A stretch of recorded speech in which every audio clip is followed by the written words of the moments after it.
Behind the baby face and innocent attitude is a true monster. The man that strikes fear into every opposing team he faces. The man who rewrites entire drafts to his will. But now Lahens maybe overstep. The Q is going to miss the flash. Oh, Keria made up for lost time right there. At his peak, simply the most skilled and complete support player League of Legends has ever seen. Keria, the 19-year-old that changed the game forever. Keria began his career as the trainee support player for DRX before being promoted at the tail end of 2019. He made his debut at the KeSPA Cup, where the team scored a 2-0 victory against KeG, and Keria won the MVP of the match. In his first career match, he was already shining brighter than everyone else. But that was only the start. In his first true rookie season in the LCK, Keria already became a household name amongst Korean LoL fans. He led the way with his incredible mechanical skill, making eye-catching plays that had opponents stunned. Faker gets launched at by Dora, and the superplex and the dark binding at max range from Keria lands on the god of the mid lane himself, and he will be taken down. Keria, a true League of Legends prodigy that could play all 5 roles on the Korean solo queue server, had developed skills that other supports could only dream of. But playing different roles granted him an even greater advantage: his champion pool. Even back in his rookie years, Keria showed just how expansive his champion mastery was. He secured wins on picks like Pyke, Taric, Tom Kench, and even Volibear. Get the last minion! Yep, and also doesn't have flash available as Canyon taking a lot of damage. That's a brilliant shockwave, but it's not going to be enough. Keria gets one of the kills as Nogari gets flashed out of the way of Keria. His passive working out as Pyoshik's like, I don't care about your fire, I'm just gonna. The team finished the regular season with a 14-4 record and semi-final finish in the playoffs. For his efforts, Keria received the LCK Young Player Award and finished 3rd in the MVP race. The summer split only spelled more dominance for Keria. The dragon there. And nice grab on a dub. That was huge from Keria, and now that's going to be 2 that they do pick up. Man, to snatch that Zoe out of the air. At this point, you could argue he was already the best support in the world. He led all LCK supports in KDA and kill participation, and even topped the league in assists as well. There was simply nothing he couldn't do. The team finished 15-3 this time and made it all the way to the finals of the LCK playoffs. But in the finals, even Keria couldn't make much of an impact. He is going to be able to take down this Nexus eventually. Chobi also going to be taken off the board. Deft, he's just going to throw himself away. And the Nexus is going to go down for the final time. Come Worlds 2020, the hype was real. The bot lane duo of Keria and the legendary AD carry Deft were rumored to be dominating every team in scrims. Apparently even the best AD carry and support duos in the world were having nightmares trying to deal with the DRX bot lane. But their prowess behind the scenes didn't quite translate into the Rift. The team finished 2nd in their group and drew the worst team they could possibly draw, Damwon. Just like the LCK finals, it was another swift 3-0.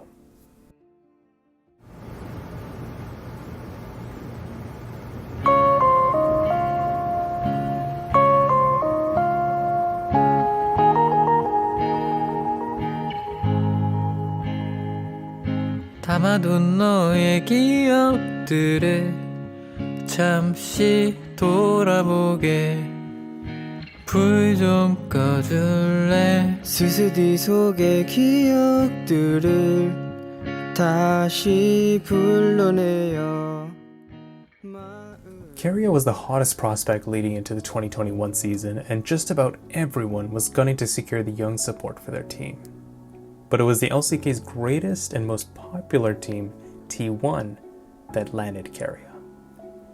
They already had one prodigy in Faker, and they added another one. That spring split for T1 saw many changes and consequently varying performances. The one constant was Keria's skill. Flash in from Keria, looking for Deft. This one's personal as he devours him. The Ezreal's just dead. Center Tom Kench. What a ridiculous combination here on the bottom side as they're just underneath the turret and Keria will lick the cat to death. Keria led all supports in the spring season with a 3.2 KDA and was at the top of the table with almost 70% kill participation. He had quickly become one of, if not T1's most consistently highly talented player, surpassing the GOAT himself, Faker, on the team. But in the playoffs, the team didn't get far. They lost in the semifinals versus Gen G. The summer brought much of the same. An up and down T1, and an MVP caliber Keria who finished on the LCK All-Pro team for the second consecutive season. But in the playoffs, even Keria himself failed to make the same flashy plays that fans had grown accustomed to during the regular season. Really awkward spot against a poke comp. This is not where you want to be against Ashe and Trundle and Jace. They're all just going down one by one.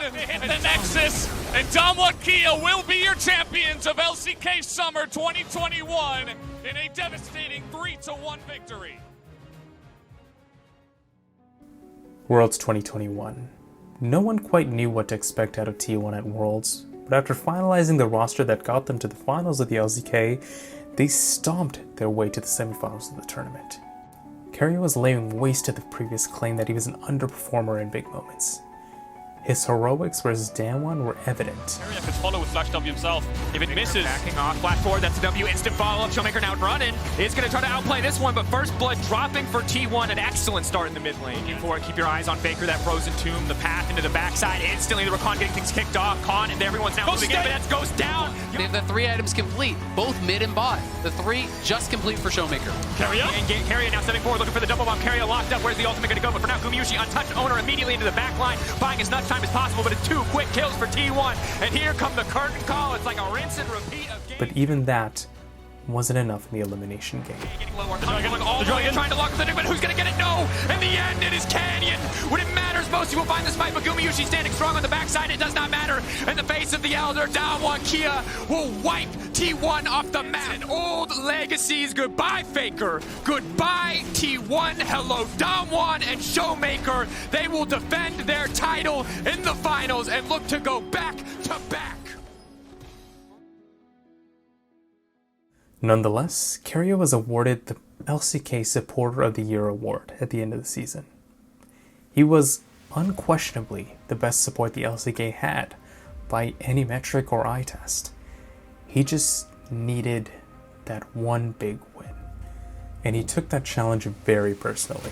Keria and T1 rocketed to a never-before-seen perfect 18-0 regular season performance in the LCK. Historical moment. 18-0 for the first time in the LCK, and they tie 2015 Summer SKT and Damwon 2020 Summer. 2 teams that they went on to win Worlds at plus 29 points in the season. Unprecedented from this T1 roster. And a large part of the team's success was enabling the bot lane and enabling Keria to be a playmaker. He demonstrated his prowess on meta picks and non-meta picks that no one in the world could seemingly play. Keria broke the record for the most assists in a single split with 462, and even took home the LCK MVP award, becoming the first support player to win it. The question arose, is Keria, a support player, the best player in the world? Better than Chovy, better than Knight, Viper, or Ruler? Keria said, why not? The team went to MSI as the favorite, but once again, they fell during the final hurdle, and Keria received criticism for allowing himself, the supposed best player in the world, to be placed on Yuumi duty in the final game. Back in the LCK, Keria recorded his 2,500th assist, becoming only the 8th support player to do so. However, the team failed to return to their spring split form, suffering a crushing defeat to Gen G in the finals. Desperately trying to hold on. He does go golden himself, but look at these Nexus turrets, and for the first time... Heading to Worlds, once again T1 were not considered an absolute favorite because of their shaky conclusion to their LCK campaign. And Keria had long since fallen out of favor for the best player in the world status. But T1 at Worlds is always a dark horse. Notably, his semi-final performance versus JDG was a thing of beauty. They don't know it's 3v2. They don't know they're outnumbered. Keria sets up the CC, and 369 goes down. This one, can he ult over the wall? Kanavi is going to burn that one. Flashes first. Nami's there, and the kill comes across. Shirelia's out. 369 cannot find his target. Locked in place. Needs to ult to stay alive, but he's feared, and he's fallen. Throughout the series, we haven't seen. Flash, handshake back, trying to burn him down, and he will drop. We kind of turn our attention to objectives as an ultimate comes down. Catches them both, has to cleanse, still 4 shots his teammate, has to get away from Varus ulti, and missing will die. Round 2 isn't good enough, he's running out of the tower. Guma gets that shot! That man for his 4th title. The Nexus turrets fall. T1 back to the finals for the first time in 5 years, and a team full of homegrown, home-scouted talent, and a stomping game 4 over JDG.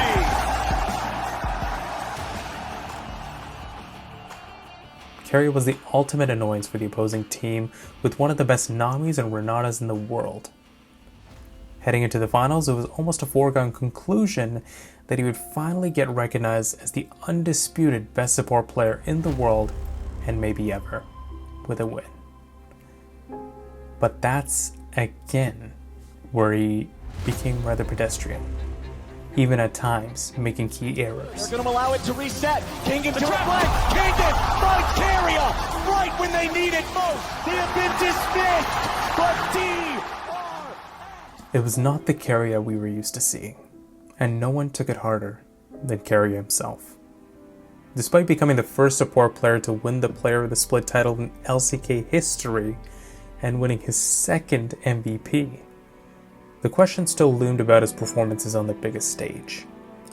He had already far exceeded every support in the LCK in terms of individual accolades and eye test.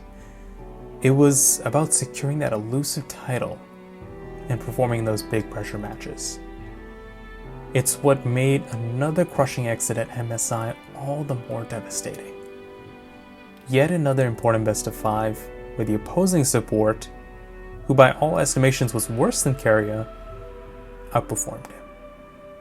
Whether it was Beryl or Ming or now missing, there was always someone in his way from achieving that ultimate glory.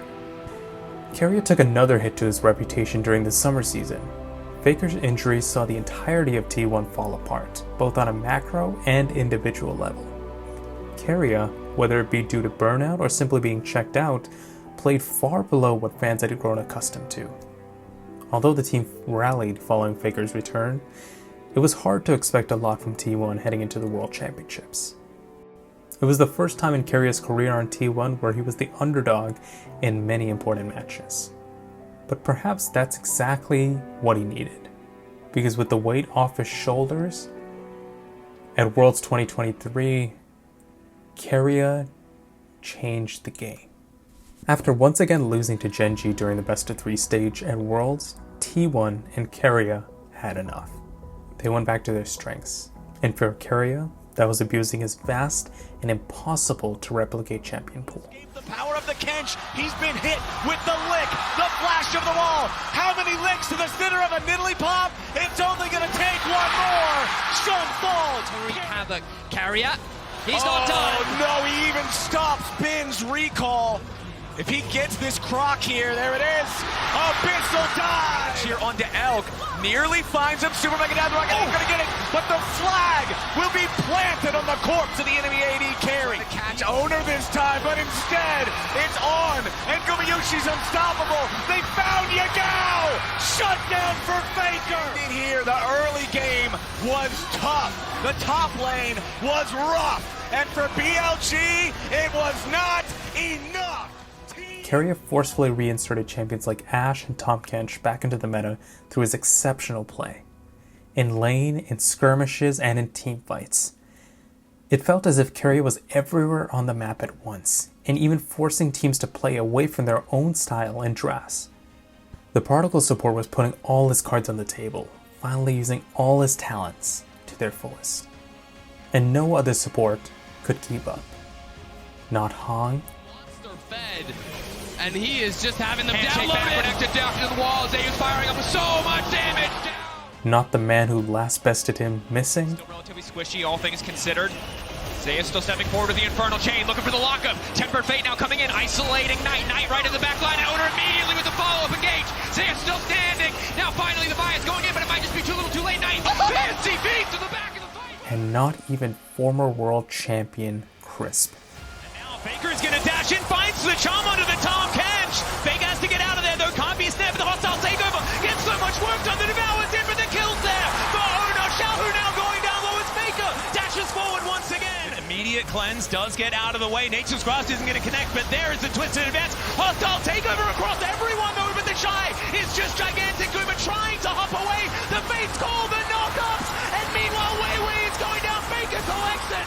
Going down very, very low, and now the paranoia comes in. Faker looks for the Spirit Rush, and he does find it. The hostile takeover is massive as they get rid of Light immediately. Wei Wei taken down for the double kill for Owner. Q going to connect there. Nice little knockup as Keria tries to find it. There's the quickness onto two. The kick gets the knockup onto Xiaohu. The Empress Divide only gets Owner, but that will get him out. But Wei Wei's not going to be so lucky. Back up for this moment. It was 7 years since their last, a decade since their first. The SKT legacy has been reignited. T1 will be your 2023 World Champions.